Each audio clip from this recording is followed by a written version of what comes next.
Selamat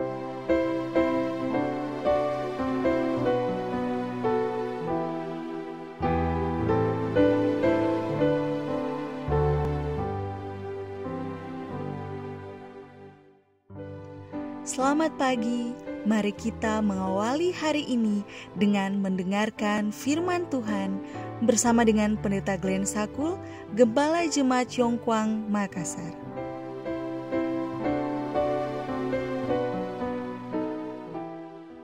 Shalom, selamat pagi. Mari kita berdoa untuk meminta hikmat dari Roh Kudus Tuhan.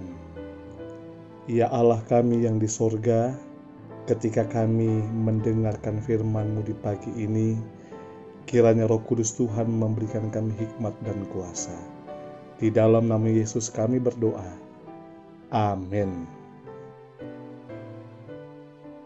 Renungan pagi 24 Maret 2021 dengan judul Pengampunan. Ayat inti, sabarlah kamu seorang terhadap yang lain, dan ampunilah seorang akan yang lain apabila yang seorang menaruh dendam terhadap yang lain. Sama seperti Tuhan telah mengampuni kamu, kamu perbuat jugalah demikian. Kolose pasal 3 ayat 13.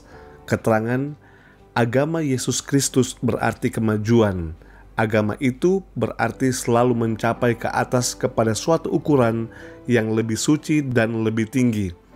Orang Kristen yang hatinya telah dijamah dengan keelokan tabiat juru selamat harus mempraktekkan apa yang dipelajarinya dalam sekolah Kristus. Kita haruslah menjadi murid-murid yang cerdas dalam sekolah Kristus, bersedia mempelajari apa yang diajarkannya kepada kita dari hari ke hari. Kita tidak akan pernah mencapai kesempurnaan tabiat kalau kita tidak mendengar suara Allah dan menurut nasihat-Nya.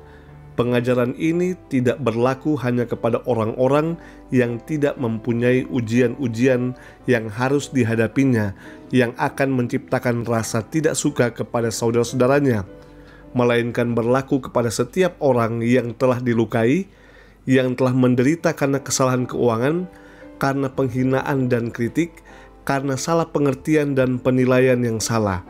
Orang-orang ini sekali-kali tidak boleh membiarkan kebencian masuk ke dalam hati, atau membolehkan perasaan-perasaan yang tidak manis timbul kalau mereka melihat kepada orang-orang yang telah melukai mereka.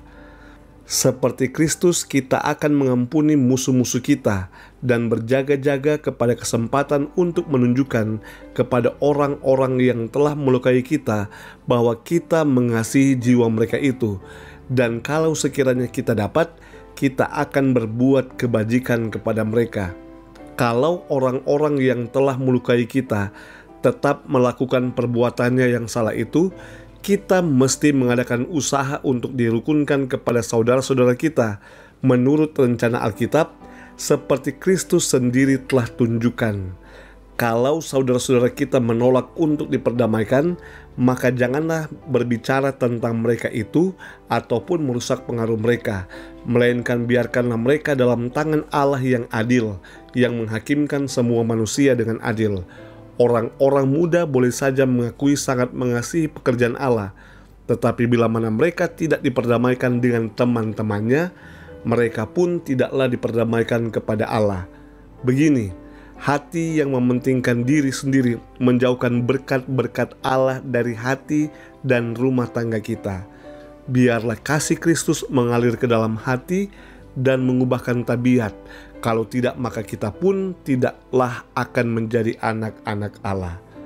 Saudaraku yang kekasih, kita harus melepaskan perasaan-perasaan benci, perasaan-perasaan yang tidak suka terhadap orang lain. Penuhilah pikiran kita dengan kasih mengampuni saudara-saudara kita. Maka kita akan merasakan berkat-berkat Allah dalam keluarga dan akan disebut sebagai anak-anak Allah. Mari kita tunduk kepala dan kita berdoa. Ya Allah kami yang di sorga, di pagi hari ini kami bersyukur karena berkat kehidupan yang Tuhan karuniakan. Dan di pagi hari ini kami kembali menyerahkan hidup kami ke dalam tangan Tuhan. Marilah Tuhan menyertai kami, menjaga kami, melindungi kami sepanjang hari ini. Dan marilah berkat-berkat sorga tercurah atas kami. Kami serahkan hidup kami ke dalam tangan Tuhan. Di dalam nama Yesus kami telah berdoa. Amin.